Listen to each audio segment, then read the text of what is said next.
తన నామమును బట్టి చూపిన ప్రేమను మరచుటకు దేవుడు అన్యాయస్తుడు కాదు. అయిపోలా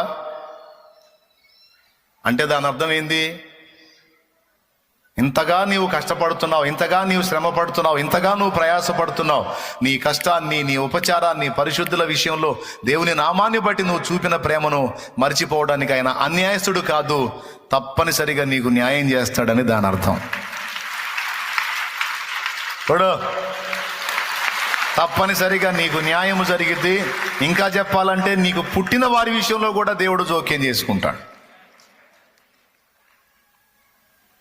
నా దేవుడు అన్యాయస్తుడు కాదు. ఈ మాట పట్టుకొని నువ్వు దేవుని ముందు కూర్చోవచ్చు, ప్రార్థన కూడా చేయొచ్చు, అయినా నువ్వు చెయ్యవు. ఎందుకంటే నీకు ముందే తెలుసు, నేను మొత్తుకున్నా మొత్తుకోపోయినా ఆయన నామం కోసం కష్టపడుతున్న నా ప్రయాస నా తండ్రికి తెలుసు. ఆయన నామ మహిమార్థమై పరిశుద్ధులకు నేను చేస్తున్నా చేయబోతున్నా ఉపచారము నా తండ్రికి తెలియదా? నా తండ్రికి తెలుసు. తప్పకుండా ఆయన నాకు న్యాయం చేస్తాడు. చెయ్యకపోయినా పర్వాలేదు,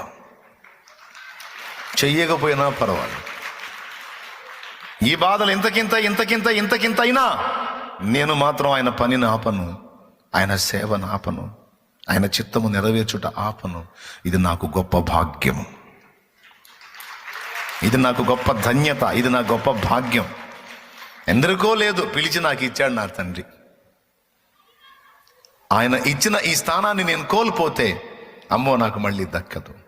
ఒక పూట కూటి కొరకు తన జ్యేష్ఠత్వపు హక్కు నమ్మేసుకున్న ఏశావు లాంటి భ్రష్టత్వంలోనికి నేను వెళ్ళను.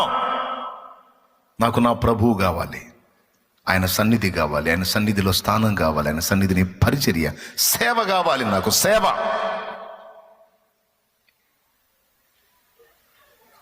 అని దేవుని ప్రేమించి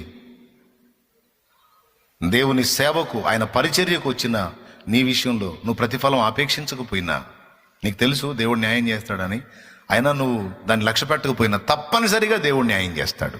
ఎందుకంటే ఆయన రాయించాడు, తన నామమును బట్టి మీరు పరిశుద్ధులకు ఉపచారం చేస్తున్నారు, ఇంకా చేస్తా ఉన్నారు, ఇక చేయబోతున్నారు. కాబట్టి మీ పరిచర్యను, ఉపచారాన్ని, మీ సేవను, మీ ప్రేమను మర్చిపోవడానికి ఆయన అన్యాయస్తుడు కాడు అంటే అర్థమైంది. నీకు తెలుసా, మనకు ముందు తరాల్లో దైవజనులు సేవ చేశారు. మనకు ముందు తరాల్లో ఇప్పుడు మనకు ముందు తరాలంటే 18వ శతాబ్దమో 17వ శతాబ్దం అనుకోవాకండి. ఈ శతాబ్దంలోనే మనకు ముందు సేవ చేసిన సేవకులు ఉన్నారు కదా, వాళ్ళ దగ్గర కూడా ఇట్లనే పరిచర్యకు సహకరించి